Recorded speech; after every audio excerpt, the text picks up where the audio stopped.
One of the strongest things you have to do in your sales process toward the end is being okay with no. So no is inviting because if you do it properly, it's giving you ways to figure out what the yes is.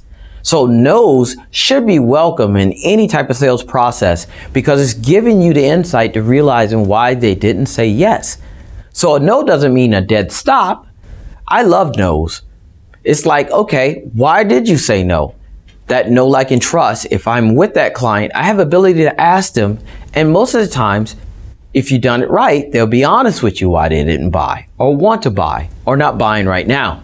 So a no is only the first step to get to the yes. So invite no's. It's not a negative if you have the proper sales process. Listen to the no's because they're going to tell you how to get to the yeses. Click subscribe and click notification. I have some great videos coming down the pipe.